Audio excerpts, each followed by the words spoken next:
Junior NTR దర్శక దిగ్గజం రాజమౌళి డైరెక్షన్లో వచ్చిన స్టూడెంట్ నెంబర్ 1 చిత్రం ఎంతటి ఘన విజయం సాధించిందో ప్రత్యేకంగా చెప్పాల్సిన పని లేదు. చేయని నేరానికి జైలుకు వెళ్ళిన కథానాయకుడు అక్కడి నుంచే చదువును కొనసాగిస్తూ లాయర్ అవుతాడు. చివరకు తండ్రి కేసును తానే స్వయంగా వాదించి తండ్రిని నిర్దోషిగా విడిపిస్తాడు. జైలుకు వెళ్ళినా సరే చదువు మీద తన ఆసక్తిని వదులుకోలేక ప్రత్యేక అనుమతితో కష్టపడి చదివి తాను అనుకున్న గమ్యాన్ని చేరుకుంటాడు. ఇక ఈ మధ్యకాలంలో ఇలాంటి సంఘటనలు నిజంగానే జరుగుతున్నాయి.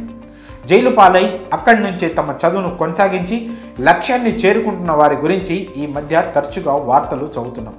తాజాగా ఆంధ్రప్రదేశ్లోని ఇదే కోవకు చెందిన ఘటన వెలుగు చూసింది. సుమారు 20 ఏళ్ల క్రితం వచ్చిన స్టూడెంట్ నెంబర్ 1 సినిమాలో తరహా సీన్ ఒకటి ఆంధ్రప్రదేశ్ నంద్యాలలో చోటు చేసుకుంది. యావజ్జీవ కారాగార శిక్ష పైన ఓ యువకుడు జైలు నుంచి చదువును కొనసాగించి గోల్డ్ మెడల్ సాధించి రియల్ హీరోగా పేరు తెచ్చుకున్నాడు. అతడే నంద్యాల జిల్లా సంజామల మండలం పేరుసోముల గ్రామానికి చెందిన మొహమ్మద్ రఫీ. మాబూసా మాబున్ని కుమారుడైన రఫీ 2014లో బీటెక్ చదువుతుండేవాడు.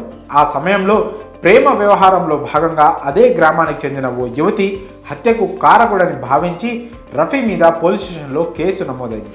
కోర్టులో విచారణ అనంతరం 2019 జూలై నెలలో రఫీకి జీవిత ఖైదు విధించారు. అప్పటి నుంచి కడప కేంద్ర కారాగారంలో జైలు శిక్ష అనుభవిస్తున్నాడు రఫీ.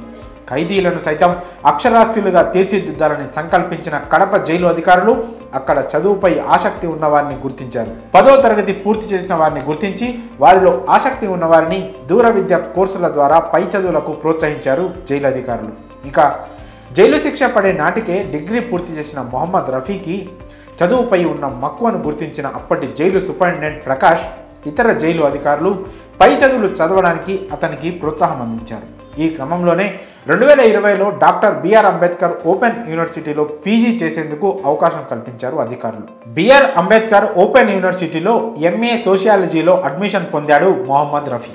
అతడి కోర్సుకు అవసరమైన వివిధ రకాల పుస్తకాలు, స్టడీ మెటీరియల్ను సమకూర్చుకొని జైలులోనే 4 గోడల మధ్య కష్టపడి చదువుతున్నాడు.